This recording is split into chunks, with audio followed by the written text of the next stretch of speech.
I'm Kimberly C. Paul. As I travel throughout each state, I realize that death is just a moment. It is how we live until that moment that matters. Finding connection with friends, family, and complete strangers. Journey with me. This is the Live Well, Die Well Tour.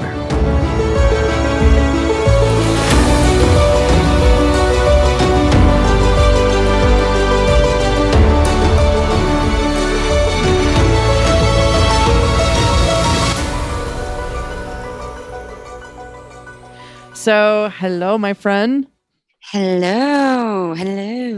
So today we're talking to, I'm going to call you a good friend. I met you on my Live Well, Die Well tour in the middle of nowhere, Indiana, but where I've now come to know as like the place I want to be, Evansville. And I went, was I brought to there on a conference or something, right? Well, before this is Andrea. Yeah. And this is, and you've gone on to some really amazing things as well. So talk to me, how did we meet? Well, you came to be a part of our first annual Advanced Care Planning Conference at University of Southern Indiana with Dr. Kevin Valadares, who I had worked closely with. Yeah, it's all coming back. Yeah. And the moment I saw you, I was like, oh my gosh, I have such a crush on this woman. You were so inspiring. I have a picture of us that Kimberly is like, oh my gosh, it'll go to the grave with me. It'll be cremated with me and all. Oh my God. Whatever I end up deciding to do. But I do want to share, not just to toot your horn even more, but I do want to share before we continue is that because of you, I'm doing what I'm doing. Like you inspired, like you gave me the dude, this woman just up and left, got an RV. She did the thing. Like she didn't put a lot of forethought in trying to plan it all, make it all work. And that's what I've been able to do in the last year of starting my own business and the nonprofit that I'm doing now. Truly, I don't know if I would have if I hadn't met you. Oh, well, as you know now, on the other side of taking that leap, there's just a lot of sacrifices that you have to do. And, and now on the other side of the tour, even though this tour got stopped on state 46 and a 49, there's just some things that you just can't control. Thanks, COVID. Yeah. But, so many people were affected by this whole pandemic and still being affected by it. Mm-hmm. And I think that it's really cool that you took the leap back then because you're such a resource right now with so many people facing the unknown. But I think the seed was inside you. I might have just showed you what I was doing, but I might have pushed you, but it's all you. I was going to say, without sounding, egotistical, I've known the seed was inside of me, and I was in a place where I was just letting people make decisions for me, which is very unlike me. And now I'm like, oh, let go, busted free. I was like, ever going back to that. And so I'll never not work for myself. And yeah, it's nice. But also, it comes with a whole another set of just unknowns. But when we met, you were working with a hospice organization, right? I was with a palliative care organization. Yep. Right. And I had worked in hospice prior to that. Right. And so here you are at this Advanced Care Planning Network conference, which was actually fabulous, by the way. Mm-hmm. I think I had just interviewed Patch Adams before I got there. So it was like this whole I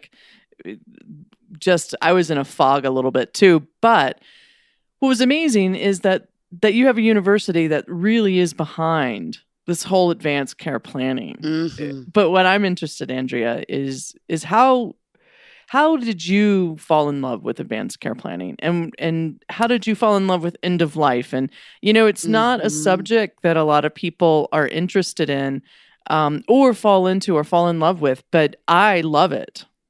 Mm-hmm. So how did you fall into this? Oh, I'll try to keep it short, being mindful of time. It kind of goes back to even as a kid, I loved playing in a cemetery that butted up to the woods behind my parents' house. And so I was always intrigued of thinking about what people's stories would be like they're all dead. And I felt safe there. I would see, the old tombstones, that you knew that they were babies. And also my father was a big, part because he was always emphasizing respecting your elders. He got along with all the old ladies. It was always kind of a running joke. All the old ladies had a crush on my dad just because he would give them time and talk to them with respect. Sure. And so I saw that modeled. But then what really did it was my Bachelor of Social Work internship in Bloomington, Indiana, where I went to IU.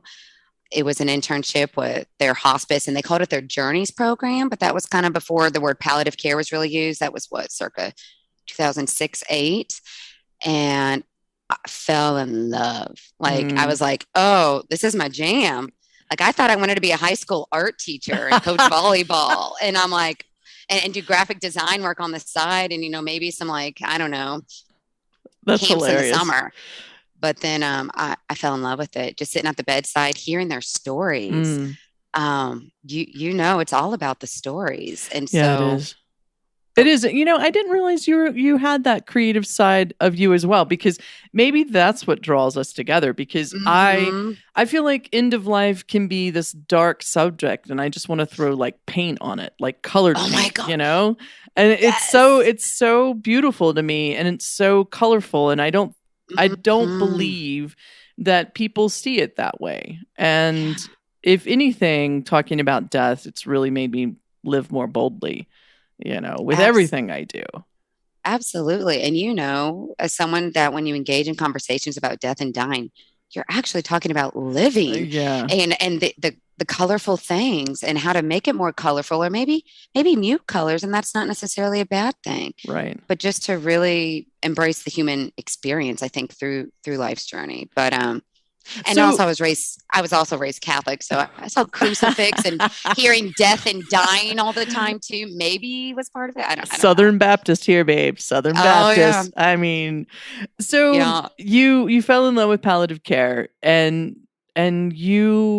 what really made you go and take the leap in addressing a gap within your own community? Because you began, to be this advocate and started What Matters Most Evansville. And how did you go from working for an organization then thinking about creating something? How did you make that leap? Well, it goes back to actually USI, and at a conference that we recruited you at to be a keynote speaker this year, our Mid-America Institute on Aging. Several years ago in 2018, I was just like a small little breakout room talking about advanced care planning and palliative care. And afterwards, this gentleman who's now the co-founder of this organization with me, he said, hey, my name's Jim. I'm new to the area. I'm a death doula, and I'd love to connect to talk more about death and dying. And for those that have ever seen the comedy movie, Will Ferrell's Step Brothers, it was that instant, like, did we just become best friends? And so he and we kept talking. At the time, I didn't think that I would start an organization, but I also had this like yearning inside me that there's got to be something done, because we're having the same conversations with patients and staff and doctors over and over and over, and watching that unnecessary suffering. And I was already doing some community education about advanced care planning at that time. But Jim and we kept talking for a year and a half. Coffee, picnic tables. And you were still working full time? Yes, I'm still working full time. And then I was leaving long voicemails, and my husband didn't care that I was meeting with this stranger that he had never met. He was like, good, talk to somebody else about death and dying and your big ideas of what you want to do. And so we planned spring 2020. We were going to have a big public picnic and like invite people that we knew that were interested in the end of life field and have these conversations, because it kept going back to grief. And if we can have these conversations and talk about death and dying, we could reduce and prevent so much unnecessary suffering and grief and stress and turmoil and families ripping apart and doctors just feeling helpless and overwhelmed. If we actually talked about, the only thing we're guaranteed, which is death. I mean, it is literally the only thing we are guaranteed. And even if you believe death in whatever different forms, we all experience it. And so, COVID came, and we were like, well, shit.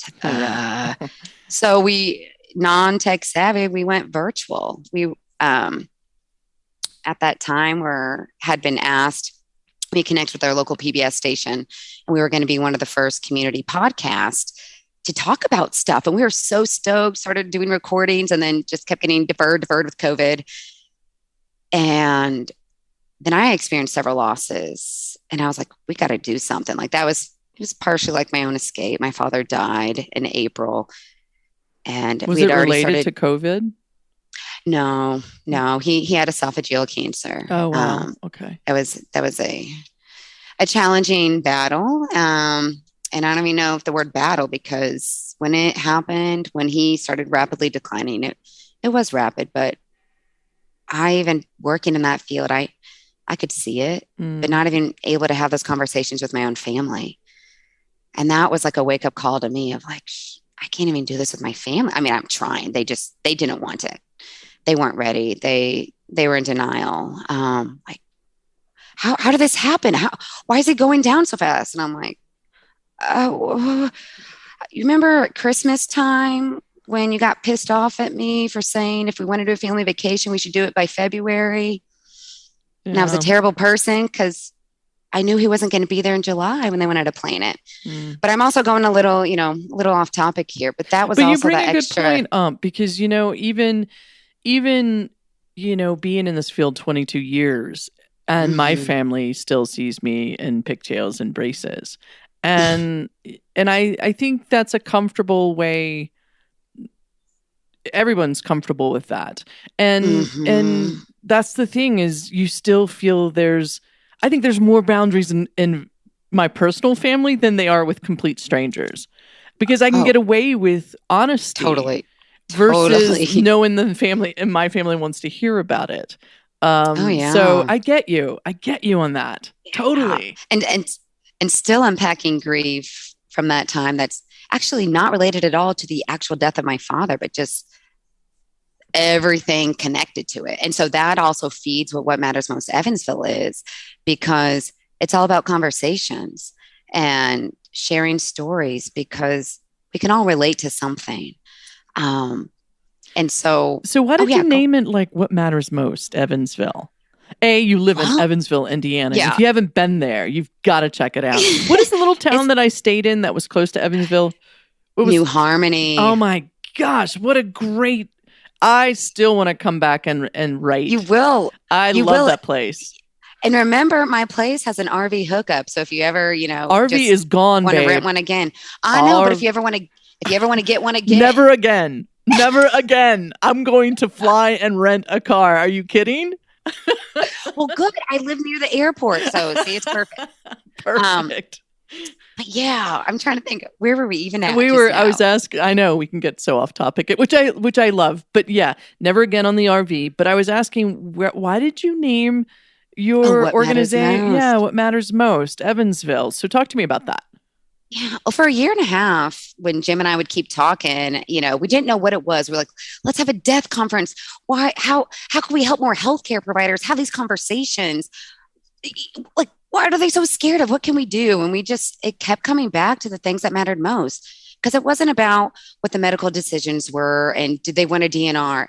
It was really what was important to that individual. Was it that they wanted their coffee, that it was important to be outside? What mattered most? Was it that they were willing to tolerate some form of treatment while waiting a certain loved one or a friend they hadn't seen in 30 years to see them one more time?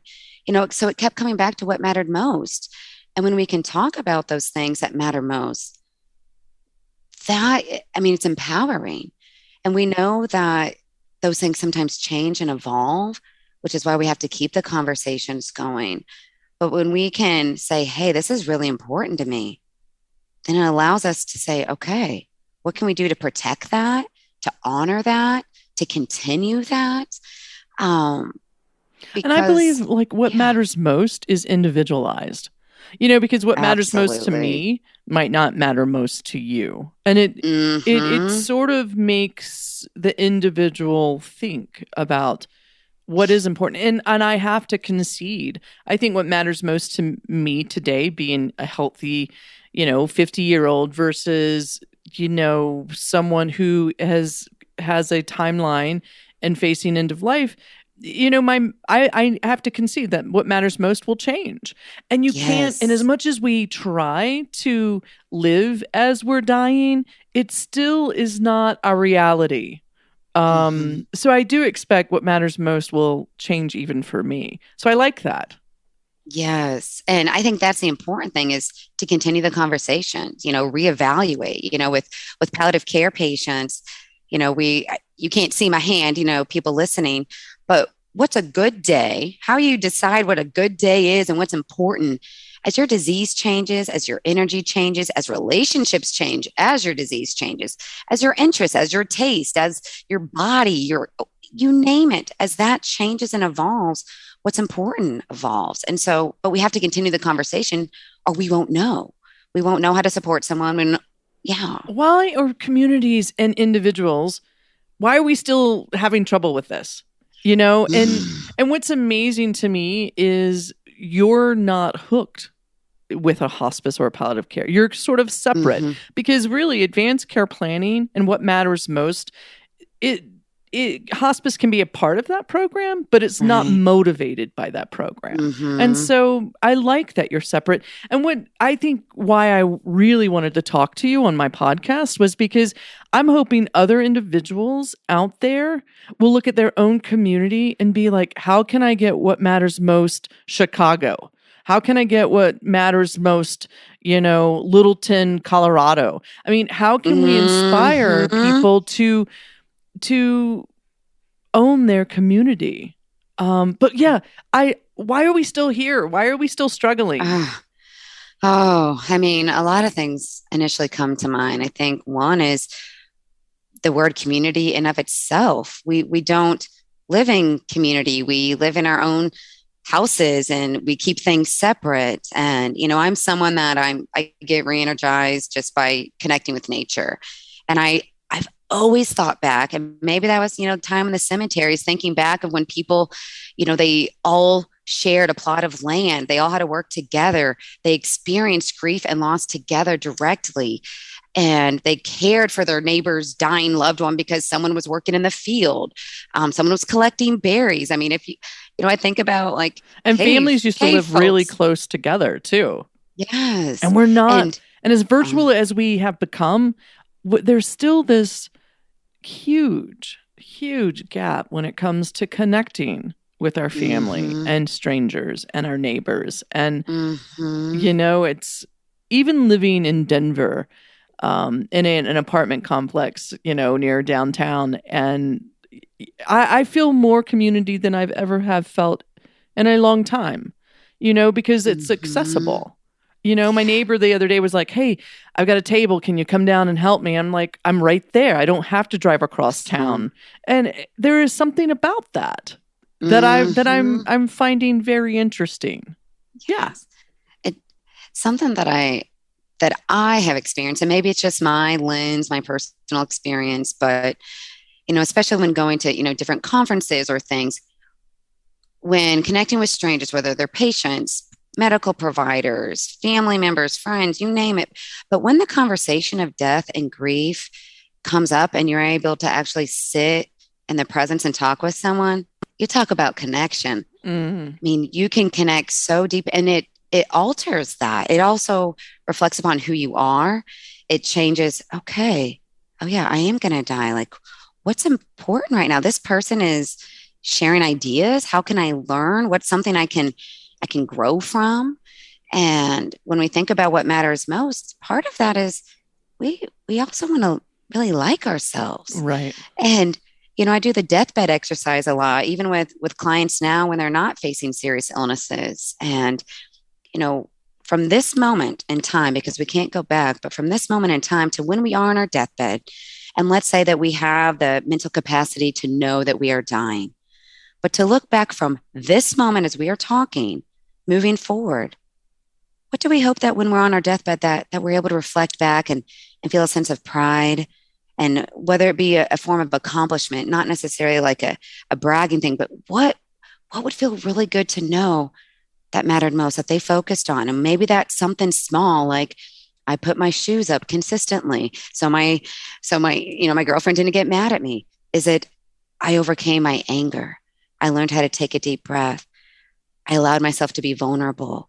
I allowed myself to connect. I forgave somebody. What are Mm. those things that we can put our energy towards that is really important? Because any of those things, if not done when we're on our deathbed, that provokes its own form of grief. And that's what I started seeing so much is just if we could have this conversation sooner, there wouldn't be so much suffering at an already difficult time. When in our society, kind of going back of why is our community, what is it that we're scared and it's a taboo subject, we don't want to discuss it, and then it makes it more complicated and people Yeah. are dealing with this grief and feeling more alone. It's like, dude, we don't even have to be having these conversations, and we could just be present because we weren't scared to talk about death and grief and losses and the unknowns. Yeah, when I But I have don't want to get too difficult much on a well, preacher's no, box. but when I have difficult, like for instance, like I'm such an introvert and I'm a homebody and I love to read, but when you get me out, I can be such a good extrovert. But Mm-hmm. you have to get me there, and so what I think about is, will I regret not going if I die tonight? Yes. And so I feel like I think about my own mortality every day because I think it inspires me to take advantage of the now, which Yes. I have always been a seeker of Mm-hmm. what is the most important moment, this moment, Mm-hmm. because this moment is all I've Mm-hmm. got. And it Mm-hmm. goes back to that big lesson that I've learned. A lot of people think that you have to take years to make a relationship and have an in-depth conversation. And I have high Mm-mm. school friends that I recently saw back in Richmond, Virginia, and it's like we just were away from each other for like a split second. You just pick Yeah. up right where, and that's really an in-depth relationship. But what the dying have Mm-hmm. taught me is that time doesn't really factor into that. Yes. It doesn't matter because it's like, are you being your authentic self? And is that other person being Mm-hmm. their authentic self? And that creates, even if it's with a complete stranger, I mean, that creates an in-depth moment of connection. And so I don't think they taught me how to measure time a lot differently. And, it's not the Mm-hmm. length, it's whether it's in depth. And Yeah. I don't think time matters in that. So I love that you are inspiring your own community. I mean, and you've created a podcast, which, by the way, I love. And I love that you're a woman, and I love that you are talking about this subject. I think the more podcasts we have out there about death and dying, about living Mm-hmm. boldly, about how your own mortality can inspire you to do really crazy things, I think the better. And so Yeah. talk to me, why a podcast? But also, I mean, talk to me about the title and how people can find this podcast and Yeah. what are the subjects that you're talking about? Yeah. Well, I guess I'll first say is that I think the topic of grief and death can be such a portal to connections and healing and growth.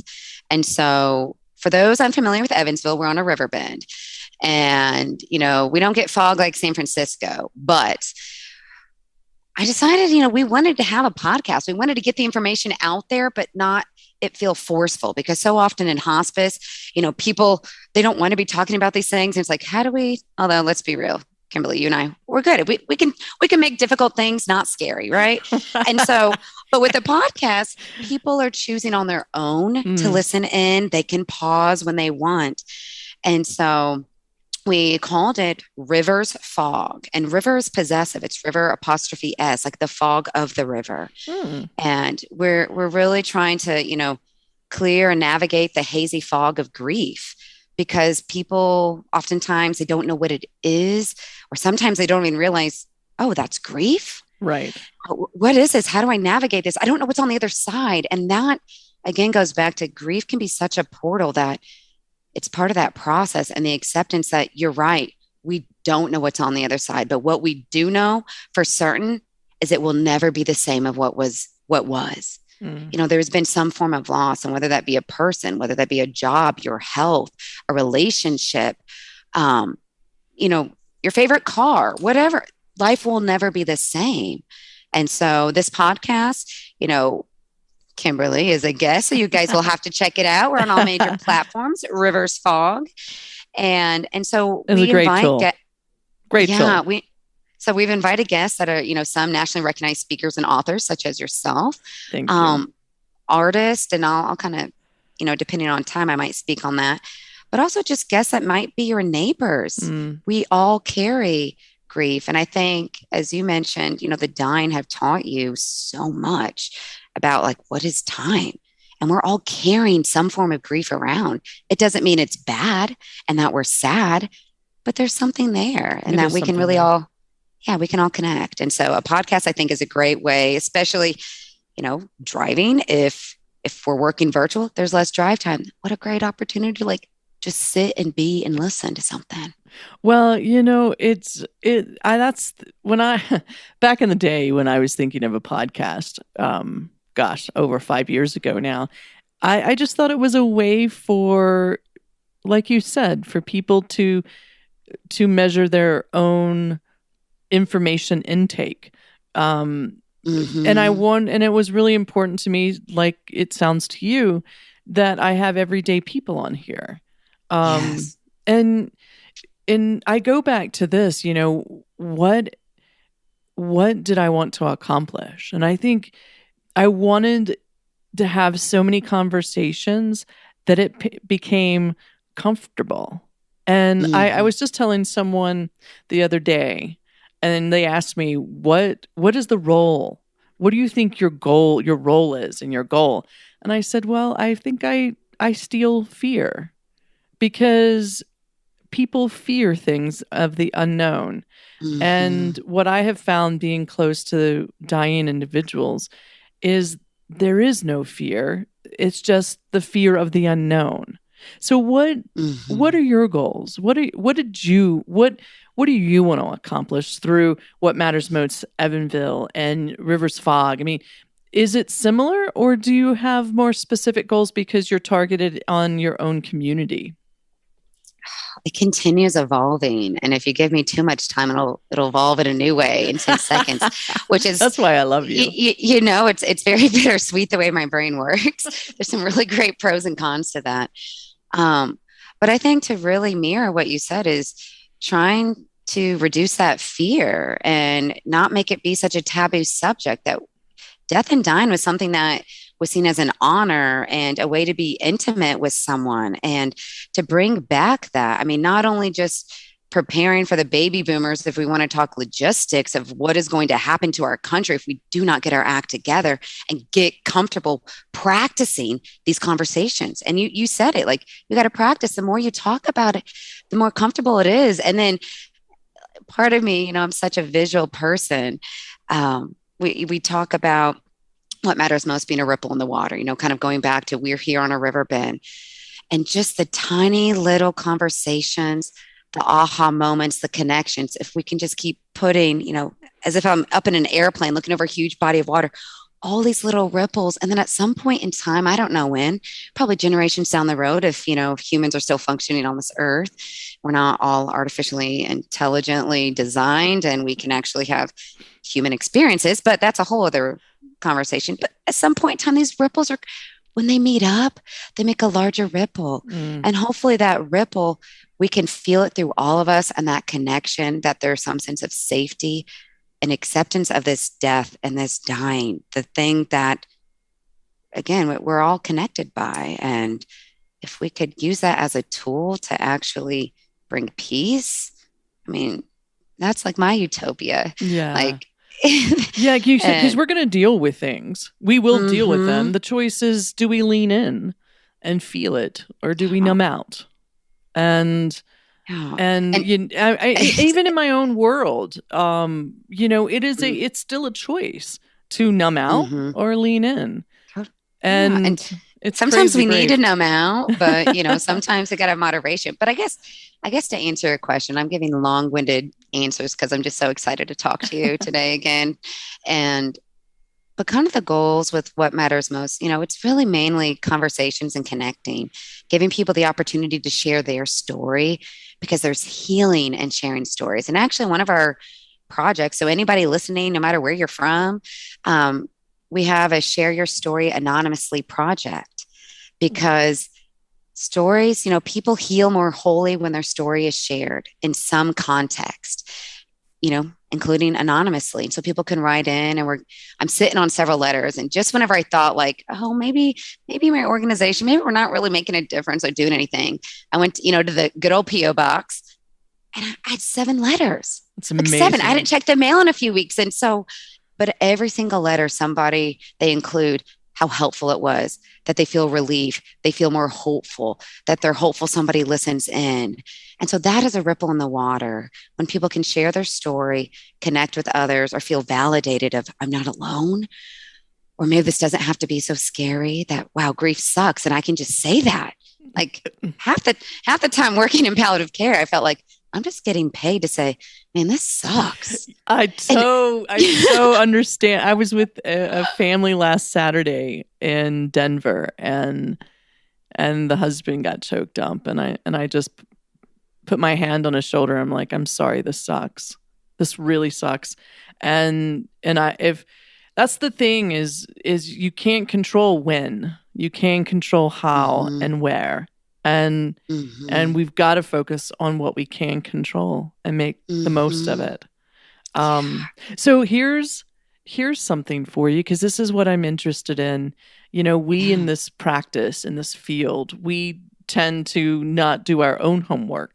And that's why I ask people, I know you have your advanced directives done, but also, how do you want to live and die? How do you want to live? And how will that affect your death? And I'm interested, have you thought about that? Because we try to inspire others to think about it, and we rarely get that question. So I thought I would ask you. Yeah. Well, thanks for asking. It kind of evolves and changes too, and self-care is a huge part of it. How I hope to live is to really continue paying attention when I'm feeling either pulled to the fears and the uncertainties, or if I'm dwelling or consumed by things in the past. And my goal of how to live is to really keep being present in that moment. I mean, seriously, aligning with so much of what you're saying, because again, that has been the best lesson from the dying, is all you have is this very moment. And working with clients, as a therapist, all plumbers have leaky sinks, so I'm a therapist. Doesn't mean I got all my mental faculties all aligned and balanced. But it's a good reminder for me to constantly, check in, do a body scan. Where do I feel tension? Where do I feel uneasy? Am I feeling overwhelmed? Am I feeling pulled? Am I doing this because I just want to please somebody, wanting approval? Am I doing this for me? And it's really given me the freedom to be true to myself. And if I'm not balanced, if I'm not healthy, if I'm not forgiving myself and bringing in some self-compassion and mindfulness, I can't be the best mom. I can't be the best sister, the best daughter. And all of those are challenges in of themselves, because relationships are hard. Yes. But that relationship with myself has grown a whole new priority these last couple of years. Still needs a lot of work, but I know that if I really focus on that myself, the rest will come. I think that's why we connect, because I think we can be broken and it can be beautiful. And when we start accepting that we're beautifully broken souls in a human experience, that's when magic happens. And I love it. Absolutely. It's those places that you can feel peace and joy in the midst of grief and sorrow. And that is, I mean, you can have like out of body experiences almost. Like it's just, okay, I get it. Like, this is like the inertia of the yin yang moment of like, it's that, what some call it enlightenment, some call it utopia, some call it high on life, whatever that is. It's something that it's bigger than ourselves. But then we know that bigger than ourselves, like part of that's in me, and part of that's just my philosophy and my connection and my innate design. And the more I lean into that and what fuels it, the better.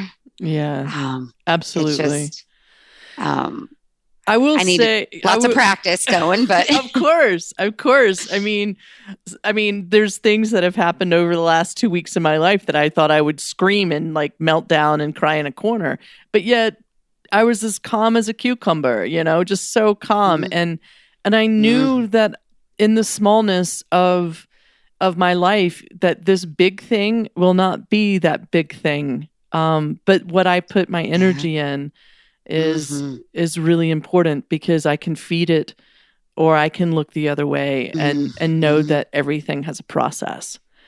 yeah, Um, and and I think I can apply that to my own life. I mean, I'm always mm-hmm, evolving, and yes, it's my desire to be that seeker and always evolve. Um, mm-hmm, and I just watched something recently, and I can't remember his name, but there was this really motivational individual who just received an award, the Jimmy V Determination Award, and he has Down syndrome, and he did an Ironman, and he, yes, yeah, and he talks about 1% better every day, and I'm like, that's so manageable. And I'll have to find that link and link it to this, because I think that's what we're talking about. I'm not asking people to run a marathon tomorrow. I'm asking people to mm-hmm, take one step toward self-love. yes, yes, And absolutely. then maybe something will keep happening. But I tell you, I just love you, and I Mm, love that you made time for me and my beautifully broken soul listeners out oh, there. And keep doing what you're doing, kid. And if there's ever anything that I can do to support you, I will. And New Harmony, I think it's going to call my name. I think I need like a self retreat once I figure out where all the pieces fall in the next few months. But man, keep doing it. And thank you for letting me be a part of it. oh, thank you. Well, maybe stars will align because I'm in the works of talking with some folks in the area of, you know, there's grief retreats where we're bringing in, maybe some other holistic approaches of community where people can go and have resource libraries and talk about grief, safe spaces. And, maybe there's some professionals on site. Maybe there's a Reiki worker. Maybe there's a therapist. Let's do Absolutely. yoga in the yard. So you're Well, going are to be you coming back. saying that it's time to pull grief out of the closet? Uh, oh, yeah. Oh, yeah. Oh, gosh. Because, I mean, if we just shove it down, we avoid it. Then when we're on our deathbed and our body's trying to process all the shenanigans that have been in there all Yes, that I time, do. it comes out in just unnecessary, painful ways. And so let's embrace it. Let's talk about it. And just thank you. I'm honored to be on here. It's Yeah, always a well, pleasure. tell me, where can people find you? Yeah. Well, right now we don't have a website yet, but you can find us on Facebook at WMMEVV for What Matters Most Evansville, and our podcast Rivers Fog. You can find really on any and every platform. All right, people, you heard it straight from her mouth. It's time to tackle grief and get it out in the closet. Andrea, it's always nice to see you. It's always nice to reconnect, and I Yes. can't wait until we see each other face to face. And whatever we can do, let's make it happen, my friend. But you keep doing amazing things in Evansville, and until we meet again. Yeah, we'll keep rippling.